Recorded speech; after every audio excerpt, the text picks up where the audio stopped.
नमस्कार और स्वागत है आपका फैक्ट वाणी एक चैनल पर, जहां हर कथा में छुपा है एक रहस्य और हर रहस्य में छुपा है एक अद्भुत सत्य। आज हम लेकर आए हैं एक ऐसी कहानी जिसे जानकर आप हैरान रह जाएंगे।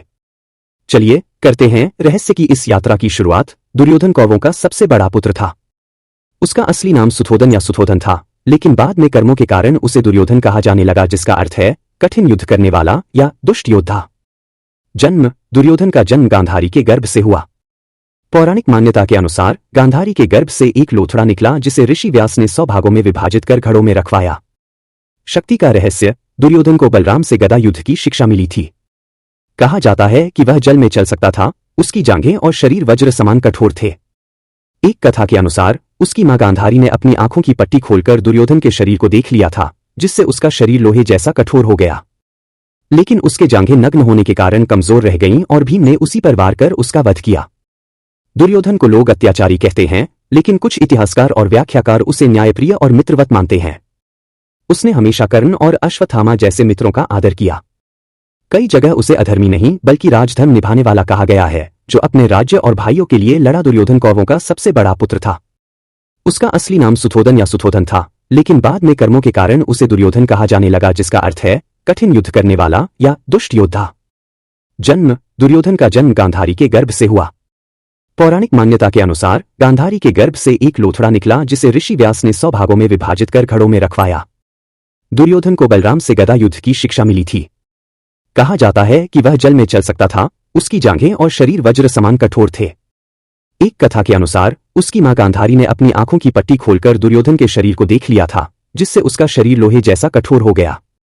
लेकिन उसके जांघें नग्न होने के कारण कमजोर रह गईं और भीम ने उसी पर वार कर उसका वध किया। दुर्योधन को लोग अत्याचारी कहते हैं, लेकिन कुछ इतिहासकार और व्याख्याकार उसे न्यायप्रिय और मित्रवत मानते हैं। उसने हमेशा कर्ण और अश्वत्थामा जैसे मित्रों का आदर किया।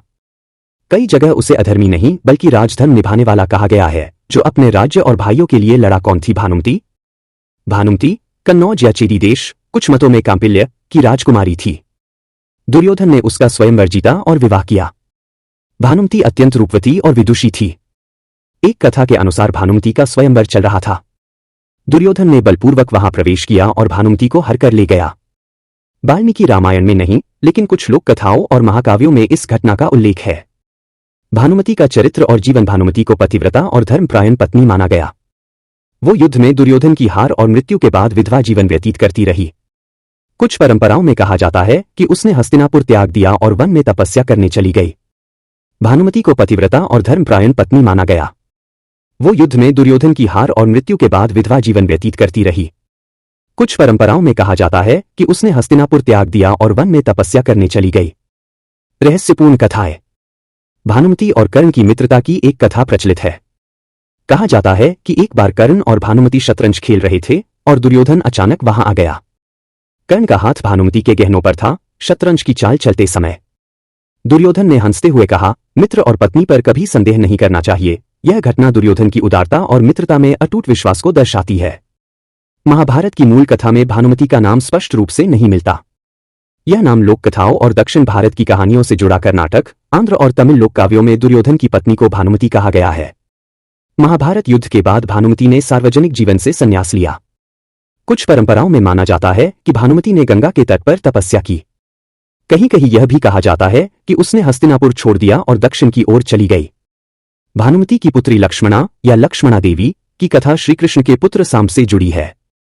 सांब लक्ष्मणा से प्रेम करता था।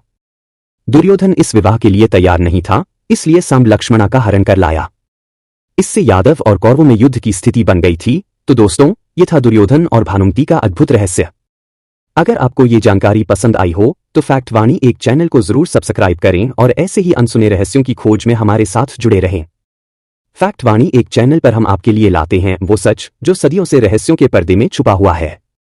जुड़े रहिए और रहस्य की इस यात्रा को आगे बढ़ाइए।